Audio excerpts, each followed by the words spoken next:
Artigo científico diário 16. Aspectos técnicos e laboratoriais de diagnóstico e acompanhamento do diabetes mellitus.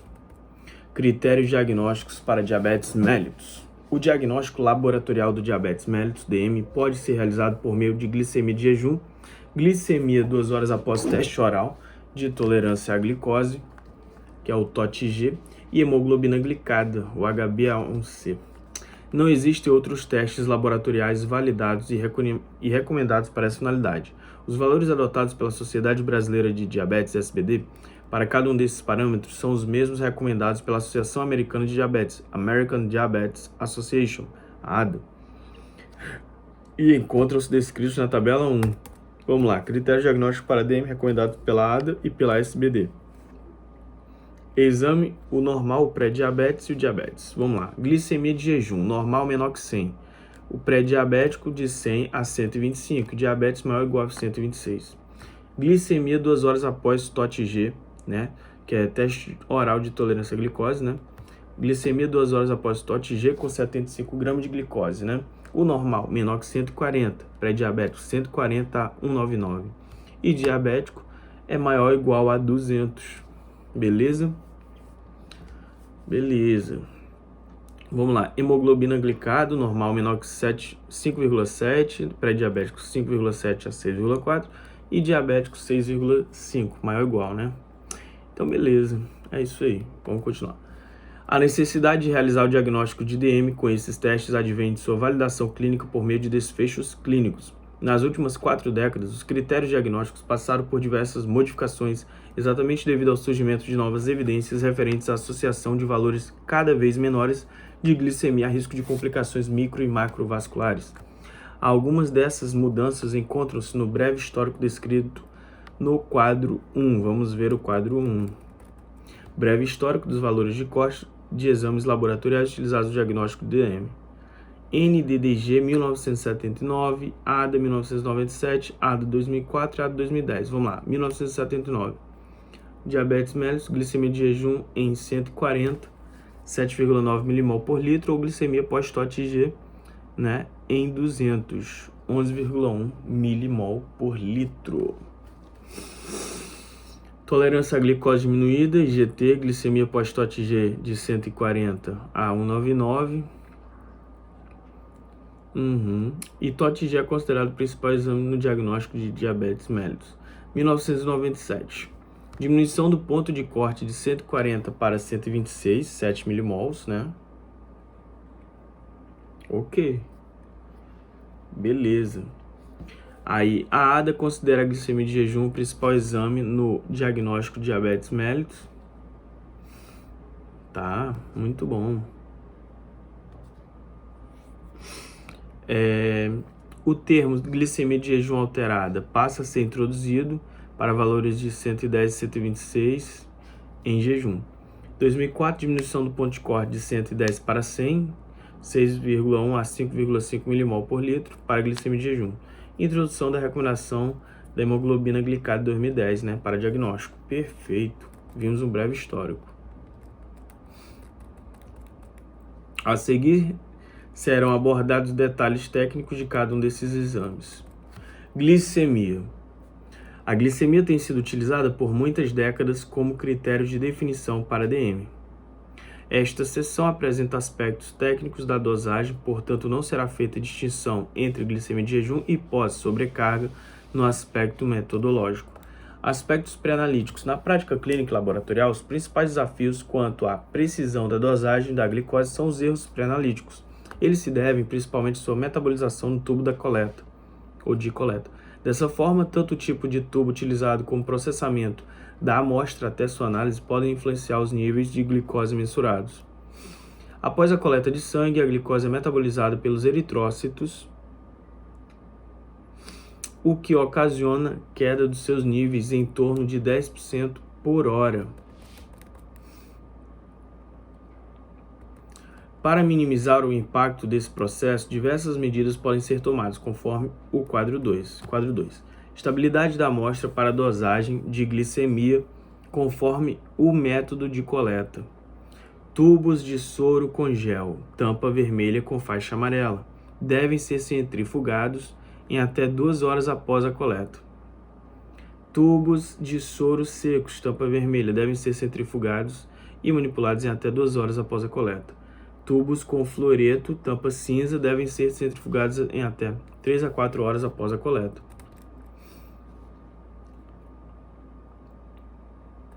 Se utilizados tubos de soro, é preciso dar especial atenção ao processamento rápido da amostra após a coleta. Se for utilizado um inibidor de metabolização, como o fluoreto de sódio, NaF, ainda assim ocorre glicólise dentro do tubo, mas de forma mais lenta, cerca de 10% a cada 3 horas. Os tubos com fluoreto, por sua estabilidade discretamente maior, são muito utilizados no TOT-G, visto que muitas vezes as amostras de jejum serão processadas com as demais, devendo-se somar o tempo de duração do teste àquele já previsto para o transporte das amostras. Existem diversos outros tipos de tubos que podem ser usados para coleta de glicemia, como os de NaF, citrato ácido etileno diaminotetracético, que é o etileno diaminotetracetic acid, é DTA, né? Que conferem à amostra tempos consideravelmente maiores de estabilidade. Sua utilização, entretanto, não é rotineira no meio clínico, dando-se mais ênfase ao processamento da amostra após a coleta. Aspectos analíticos. A glicose é geralmente determinada por métodos enzimáticos como glicose oxidase e hexoquinase. Um dos mais aplicados atualmente é o método hexoquinase, na qual a glicose é fosforilada por enzima na presença de trifosfato de adenosina, adenosina trifosfate, o ATP. Dessa reação se originam produtos como glicose 6-fosfato e difosfato de adenosina, que é o ADP. A glicose 6-fosfato, por sua vez, é oxidada por glicose 6-fosfato desidrogenase, o G6PDH, sendo transformada em gluconato 6-fosfato, que ocasiona a redução de NAD+ para NADH. Essa reação causa aumento da absorbância a 340 nanômetros, que é o parâmetro diretamente analisado pelo método, por ser diretamente proporcional à concentração de glicose. Os métodos atuais são bastante robustos e não requerem precauções adicionais, exceto aquelas referentes a erros pré-analíticos. Então, hemoglobina glicada. A hemoglobina glicada, HbA1c, era empregada até a década passada apenas no segmento de pacientes com diabetes mellitus, pois é o melhor parâmetro, preditor de complicações crônicas. Essa extensa validação da HbA1c no segmento do DM é oriunda basicamente de 2 estudos, o Diabetes Control and Complications Trial, o DCCT, que analisou pacientes com DM tipo 1, e o United Kingdom Prospective Diabetes Study, o QPDS, o KPDS, que avaliou indivíduos com diabetes mellitus tipo 2. A quantidade de dados referentes ao uso da HbA1c provenientes de diferentes estudos e de inúmeros centros ao redor do mundo gerou a necessidade de harmonização dos diferentes métodos de dosagem. Para esse fim, foi criado nos Estados Unidos da América o National Glycohemoglobin Standardization Program, o NGSP, disponível lá no site deles, aí, o www.ngsp.org. O objetivo do NGSP é, por meio de um esforço continuado, tornar todos os métodos rastreáveis por aqueles utilizados no DCCT e no UKPDS. Para isso, certifica fabricantes de ensaios de HbA1c e laboratórios a fim de garantir a homogeneidade metodológica. A padronização também busca harmonizar os métodos aos padrões da International Federation of Clinical Chemistry and Laboratory Medicine, o IFCC, que pode ser acessada lá no site deles também. A IFCC utiliza milimol por mol como unidade de mensuração da HbA1c, correspondendo à quantidade de HbA1c em milimol em relação à quantidade total de hemoglobina em mol, Assim, além de padronizar os métodos disponíveis no mercado, o NGSP também fornece ferramentas que permitem comparar as duas unidades. Alguns exemplos de conversão com valores inteiros de HbA1c encontram-se descritos na tabela 2. Aí, tabela 2, conversão dos valores de HbA1c entre unidade de GNSP, porcentagem da IFCC milimol por mol.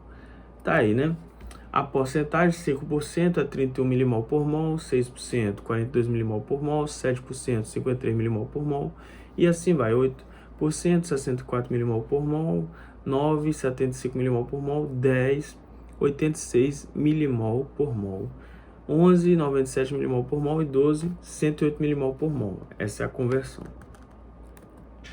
O NGSP é o National Glycohemoglobin Standardization Program. E outro é o International Federation of Clinical Chemistry and Laboratory Medicine. Vamos lá, aspectos pré-analíticos. A HbA1c é dosada em sangue total, sendo coletada em tubo com anticoagulante ADTA, tampa roxa, né? E apresenta estabilidade consideravelmente maior do que a glicemia. Esse aspecto, inclusive, é apontado como uma das grandes vantagens de sua utilização no diagnóstico DM. O jejum não é necessário e a amostra pode ser coletada em qualquer horário do dia. Apresenta baixa variabilidade biológica individual e não é afetada por estresse agudo. Uma vez coletadas, as amostras de sangue são estáveis em temperatura ambiente por até 24 horas e por até 7 dias sob refrigeração. O congelamento da amostra, entretanto, torna-a inviável para análise. Aspectos analíticos. Principais métodos disponíveis. Os principais métodos disponíveis para a dosagem de HbA1c encontram-se descritos a seguir. Cada um apresenta particularidades de desempenho e custo. É importante ressaltar que todos os métodos padronizados pelo NGSP têm resultado clínico satisfatório e podem ser utilizados normalmente na prática clínica, ou seja, apresentam estimativa equivalente da glicemia média.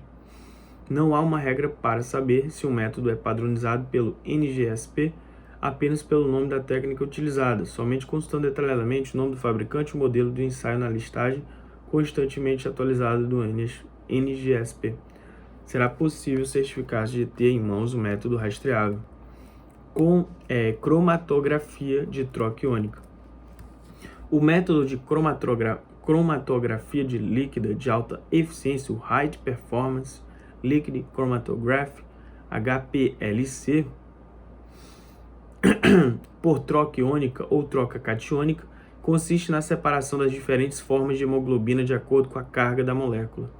Além de ser o método padrão do DCCT, tem como vantagem a análise de diversas formas de hemoglobina além da HbA1c e HbA total.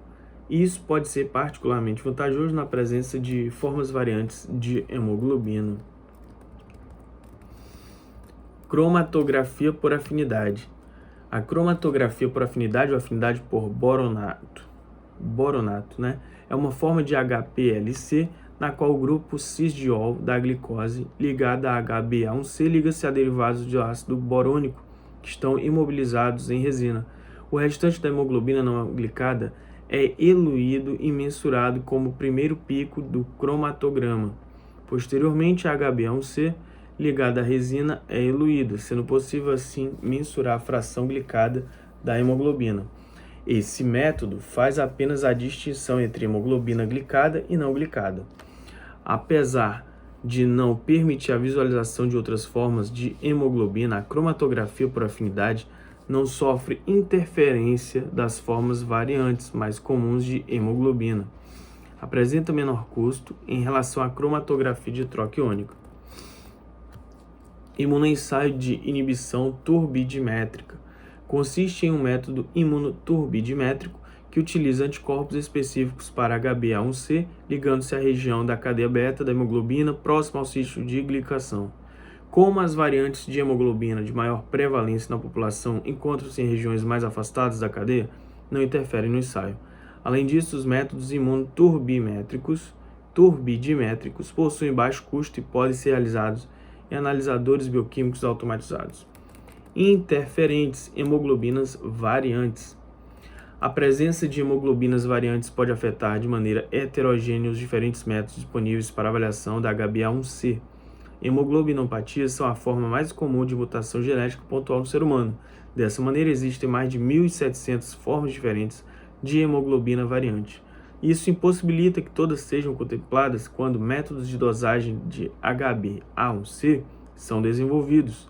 No entanto, a interação da maioria dos métodos padronizados pelo NGSP com as formas mais comuns de hemoglobina variante é bem conhecida, conforme ilustrado no quadro 3. Vamos ver. Quadro 3. Métodos de HbA1c certificados pelo NGSP interferências conhecidas de variantes de hemoglobina. O nome do ensaio, Abbott Architect C Enzymatic. Método enzimático, né? HBC não existe, HBS não existe, HBA não existe, HBD não existe. E HBF também sem dados disponíveis. Aí o outro método, afinidade por boronato. Também não existe, sem dados disponíveis. Cromatografia de troca iônica, HPLC. Aí HB1AC não é quantificada, HB1AC não é quantificada, proporção de HBF menor que 30%, HBF. Tá.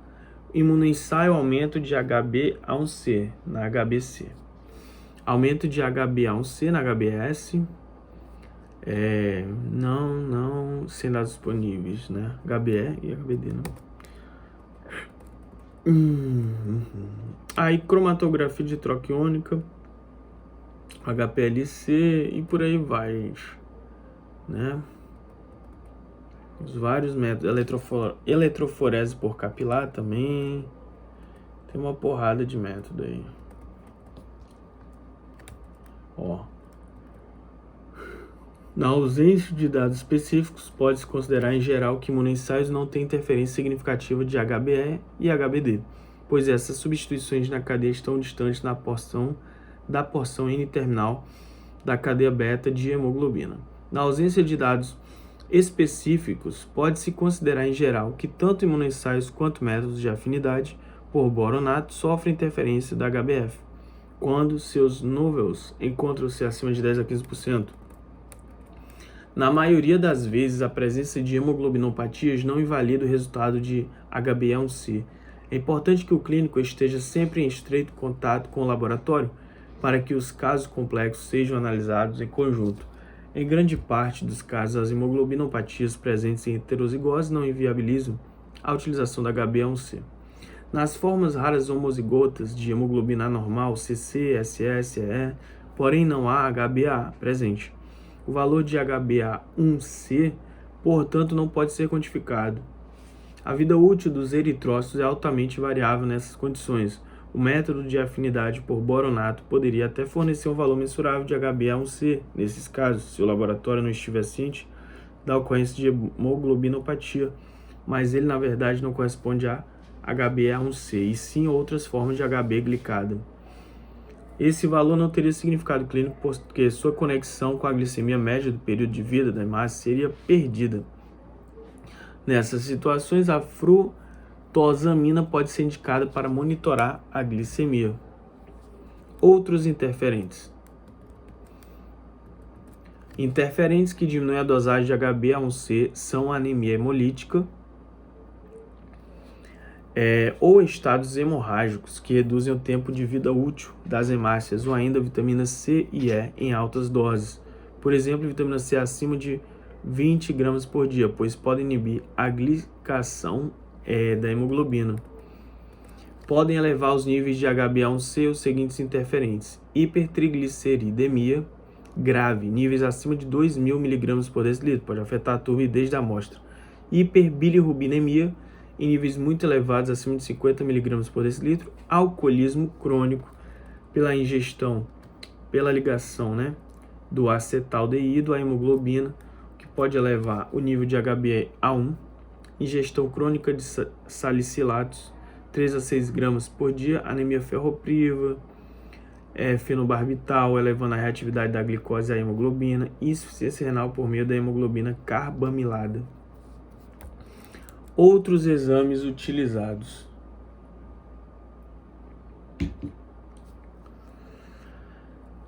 Para o controle glicêmico. Outros exames podem ser utilizados no acompanhamento do DM, alguns deles de forma análoga ao HbA1c, ou seja, como estimativas da glicemia média por determinado período de tempo. Nenhum desses exames, entretanto, é validado para o diagnóstico de DM. Além disso, Exames como glicemia pós-prandial, frutosamina, glicemia pós-prandial, frutosamina, 1,5 anidroglucitol, que é 1,5 Ag, e albumina glicada pretendem acrescentar informação à estimativa da glicemia média e ou mensurar a variabilidade glicêmica. Esse conceito tem ganhado força no que diz respeito à modulação do risco cardiovascular no DM, mas, por enquanto, não tem aplicabilidade no diagnóstico da doença. Glicemia pós-prandial. Após a publicação do estudo Diabetes Epidemiology, Collaborative Analysis of Diagnostic Criteria in Europe, o DE-CODE, em 1999, que abordou o papel da glicemia 2 horas após TOT-G como fator de risco cardiovascular, houve diversos esforços científicos no sentido de extrapolar esse papel para a glicemia pós-prandial, tentando-se inclusive transformá-la em alvo terapêutico no tratamento DM2. Estudos como HEART-2D demonstraram que o tratamento da glicemia pós-prandial não tem efeito benéfico no desfecho cardiovascular. Uma das grandes dificuldades é estabelecer valores de referência adequados para a glicemia pós-prandial. Por essa razão, a glicemia pós-prandial não tem nenhum papel no diagnóstico de DM. Frutosamina, Frutosamina é o nome genérico dado a todas as proteínas glicadas. Os termos frutosamina e proteína glicada podem ser utilizados de maneira equivalente. Elas são formadas pela reação não enzimática da glicose com os grupos amina das proteínas. Do total de proteínas glicadas, 80% correspondem à albumina. O raciocínio em sua interpretação é análogo ao considerado para as demais proteínas glicadas. O padrão de normalidade aplicado pela maioria dos laboratórios, entretanto, não apresenta extensa validação por estudos prospectivos realizados para HbA1c. A frutosamina vem sendo tradicionalmente utilizada como alternativa a HbA1c quando esta apresenta problemas metodológicos. Essa conduta, porém, deve idealmente ser adotada apenas quando se esgotam as possibilidades de contornar esses problemas, por exemplo, no homozigoto para hemoglobinas variantes. Para o diagnóstico de DM, a frutosamina não é validada e, portanto, não deve ser utilizada. 1,5 anidroglucitol. 1,5 Ag ocorre de maneira natural no organismo e é estruturalmente similar à glicose. É filtrado pelos rins, sendo 99,9% dele reabsorvido pelos túbulos renais. Quando a glicemia é maior do que o limiar renal, a glicose inibe a reabsorção. A glicose inibe a reabsorção de 1,5 Ag. Portanto, os níveis desse marcador são inversamente proporcionais aos da hiperglicemia. Desse modo, 1,5 Ag é um marcador promissor no que se refere à variabilidade glicêmica, pois se correlaciona com excursões glicêmicas de curto prazo. Como não há, entretanto, padrões de referência estabelecidos, não existem métodos terapêuticos claros sobre esse tipo de marcador. Assim, não há também nenhuma indicação de seu uso para o diagnóstico DM. Albumina glicada. A dosagem de albumina glicada funciona de maneira análoga à de HbA1c, com a desvantagem de não apresentar validação com desfechos a longo prazo. A variabilidade da albumina glicada correlaciona-se, em alguns estudos, com desfechos renais, por exemplo, mesmo em pacientes bem controlados. Apresenta correlação variável com a HbA1c, assim como frutosamina e 1,5 Ag. A albumina glicada não tem aplicação no diagnóstico de DM. Pronto, dia 16.